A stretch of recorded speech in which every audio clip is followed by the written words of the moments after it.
the Orioles, when I joined them in 1964, I mean, they weren't the Branch Rickey Cardinals where they had 37 minor league teams. And I'm sure that the Cardinals, and then, of course, when Rickey went to the Dodgers, I'm sure he preached the same things. But if you played A-ball, you were going to be taught the same way you were going to be taught if you were a major league player. And you got to also understand who the people we had down in the minor leagues. You know, we had Cal Ripken usually running the instructional league. We had Earl Weaver working his way from A-ball to AA to AAA, and then eventually taking over at the halfway mark at the All-Star break in 1968 and ending up in the Baseball Hall of Fame. I mean, Earl was one of the first guys that kept the Weaver stats. He was a sabermetrician, even though he wouldn't have understood what that name means. So, we just, when I played for Cal, and again, when I learned so many things. The book is really it's baseball stories, but it's also, in every chapter I have Frank Blethen, who runs the Seattle Times. If you run a newspaper, it's a tough time. I mean, you got to reinvent yourself. You have to be digitally, current. I mean, you got to do all kinds of things. You have to have journalistic integrity. So he writes a little missive. I have a friend of mine, Doug Cass, who's runs a Seabreeze hedge fund. His grandma was Sandy Koufax, and he talks about the mentee-mentor relationships, and his grandmother told him that very much in baseball, where you have to do your work, you have to do the same thing when you're going to run a hedge fund. And he said, and it's one of those kind of crass lines, but he said, Grandma Koufax, and it's Sandy Koufax's, grandma said, "Don't piss in my eye and tell me it's raining." And that's what Earl Weaver did.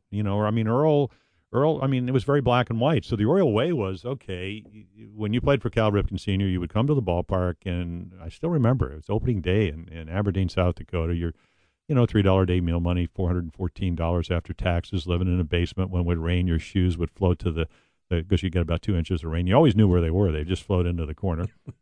10, 12-hour bus rides. And he told us a couple of things. Number one, never let anybody outwork you.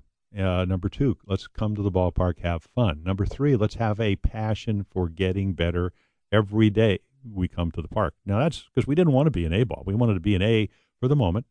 Buck Showalter in my book talks about it, who's been manager of the year 3 times in the last 3 decades, talks about, I think he calls it, sincerity, integrity of being sincere, of doing your job on that particular day, and then you'll worry about maybe getting to AA or AAA, or if you're a pitching coach and you want to manage or whatever, but just make sure that you're in the moment. And the other thing, Cal talked about was a couple of things. He said, number one, there's no such thing as shortcuts. Boy, what a message that is. What are PEDs in baseball? Shortcuts. Alex Rodriguez just retires. I've known Alex since he's 18. But at the end of the day, he took some shortcuts, and he's obviously not going to pay for it financially. He's made almost $400 million. But I think from a integrity standpoint, and people really respecting him because he's a good guy. It's just that maybe it was the culture when he went to Texas. I don't know what was going on, but Cal, he talked about the fact, and he pointed to the empty stands, and and it was about 39 degrees, and he said the only reason we're here, and just think about this for anybody that has any particular job in the world. The only reason we're here is because the people that come to see us play or buy the product we make or whatever. So there's so many life lessons.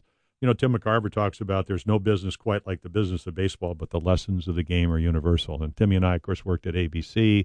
If he came on, and when we actually did the World Series here in San Francisco in '89 when we had the earthquake, and Timmy talks about the fact that I welcomed to the booth. Why wouldn't I? I mean, that's what makes good teams. That's what makes good, organizations where you welcome people that are going to be as good as you or maybe push you to even be better.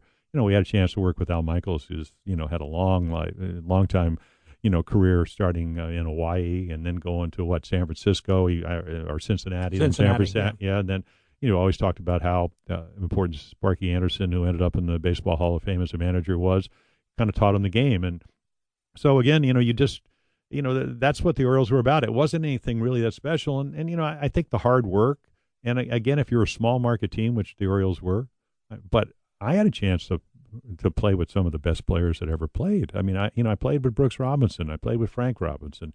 Had Robin Roberts as a roommate. The night Cal Ripken Jr. starts his streak, I was pitching.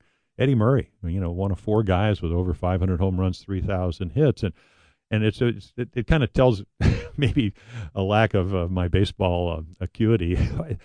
Eddie was a natural right-handed hitter, and he was the worst batting practice hitter you've ever seen, especially from the left side. And we used to have the little field down in Miami where we do all our drills. Our facilities were not particularly good down at Bobby Maduro or Miami Stadium, and